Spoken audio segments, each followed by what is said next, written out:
Hi, class. We have made it to the end of this History 1302 discussion, the end of the American Yawp textbook. This is chapter 30. And I don't think my lecture is going to go all the way till the information at the end of this chapter. So we're going to kind of get into about the early 2000s. The book goes a little bit farther than that, but I would rather hit it more in depth than to try to spread this thing too thin. So the 1990s, the early 2000s, again, as has been the case for the last 2 or 3 chapters, these are transformative periods. Things are moving fast. Things are changing very fast, as opposed to the early 1800s where 30, 40 years would go by, and other than the fact that people's clothing has changed, really not much is changing with technology.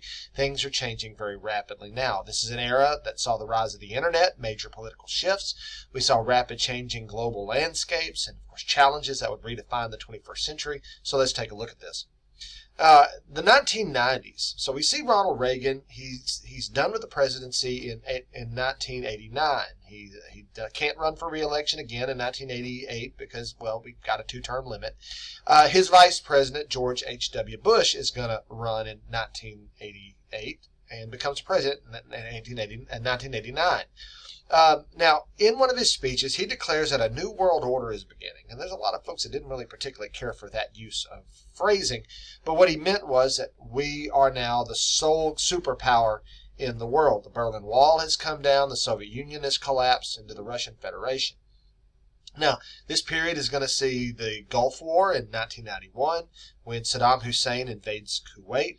The U.S. is going to lead a coalition to try to drive Iraq out of that oil-rich nation. And the war is going to shift, and it was a shift. It was a marked by advanced military technology, and it showcased American dominance. And the war only lasted for not very, very long at all. Now, it did mark the beginning of a U.S. presence in the Middle East for quite some time. Now, at the same time, the U.S. is playing a role in global peacekeeping efforts, such as intervening in the Balkans to stop ethnic violence there. And these actions are going to cement America's position as a leader on the world stage, and not without controversy. There'll be some controversy there as well. Now, George H.W. Bush will be a 1-term president. He runs in 1992 against Bill Clinton. Now, Bill Clinton was the former governor of Arkansas, a Democratic candidate. And when he was elected, he promised to bridge the divide between conservatives and liberals with centrist policies. His administration was marked with economic prosperity. Things were actually doing pretty good in the 1990s. And we've got a long peacetime economic expansion that happens during the 90s, partly because of technology. We see policies like NAFTA, the North American Free Trade Agreement, that goes into place. It's going to reshape trade and economics by pretty much removing tariffs and a lot of regulation between Canada, the United States, and Mexico. And we do start to see businesses and factories start to move to Canada and Mexico, particularly as we start to see wage issues and labor issues and all of that. Now, Clinton's presidency is not without scandal, though, because the Monica Lewinsky affair in the second half of his presidential term. Monica Lewinsky was a White House intern, and he was accused of having an affair with her. And when it was investigated, he basically said that he didn't do it. Well, it was proved to be a lie, and so he was charged with getting in the way of an investigation of Congress, and it got to be a big old mess. And we have the second impeachment in American history. The first one being Andrew Johnson in the 1860s, and now we have Bill Clinton as the second impeachment in the 1990s. Now, the 90s is going to see, now he doesn't get removed. Impeachment doesn't mean removal, if you'll remember. It just means he's put on trial, that the Senate does not vote to remove. Now, in the 1990s, we're going to see the rise of the internet and the dot-coms. This is going to revolutionize communication, commerce, and culture. Companies like Microsoft, Amazon, and Google are all going to come on the scene, and they're going to start to shape the future as well, while the dot-com boom is going to create immense wealth as well. So, though it ended with a significant market crash in the early 2000s.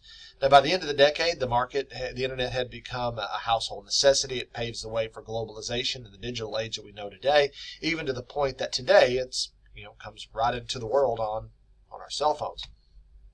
So by the end of the decade, things look very, very different in 2000 than it did in 1990. 10 years of rapid change. Now, the early 2000s were defined by the September 11th, 2001 attacks, or 9/11 as it's sometimes called. Nearly 3,000 people were killed when Al-Qaeda operatives hijacked four aircraft, two of which crashed into the World Trade Center, and of course it brings the World Trade Center Tower 1 and Tower 2 down. Tower 7, I think, also came down as a result of the impact. And then also the Pentagon was hit by one as well. The fourth plane was brought down in Pennsylvania. Basically, the passengers rose up and said, "We're not having this," and they forced the plane down. Of course, they all perished as well.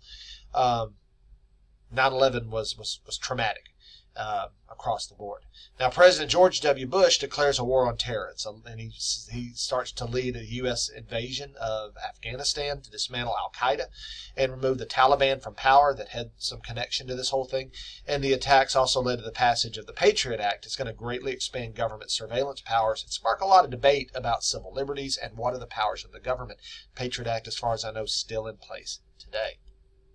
Now, in 2003, the United States will invade Iraq again, claiming that Saddam Hussein possessed weapons of mass destruction and posed a threat to global security.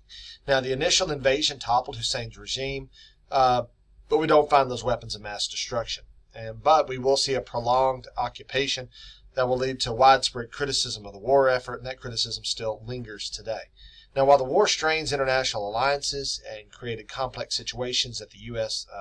Would certainly have to deal with for a long, long time, it is going to start to shape. It's going to shape pretty much the entire early 2000s, all the way until the end of Bush's presidency in 2008 and 2009. Now, during this time, the U.S. is going to experience significant social and cultural changes. The 1990s and the early 2000s sees growing diversity. We see immigration reshaping the population. Pop culture is going to flourish.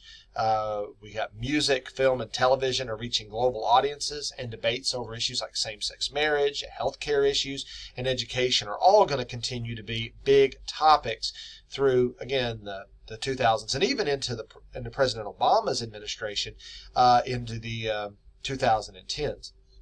So the 90s and the 2000s are going to be transformative, a time of opportunity, but also a time of challenge.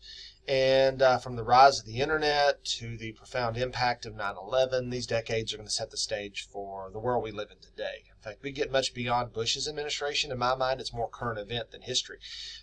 Give it a dozen years, and that will be a different story. And the textbooks are changing because new history is being added all the time. So I think that pretty much covers what needs to be covered here. Thank you for spending the time with me. Thank you for looking at this entire run of history all the way from Reconstruction till today. So if this has been helpful, give me a like, give me a comment if you wish. And thank you so much for going along with me on this. And I hope that they have been helpful. You guys take care. Good luck on any exams you might have, and reach out to me if there's anything I can do for you. Take care.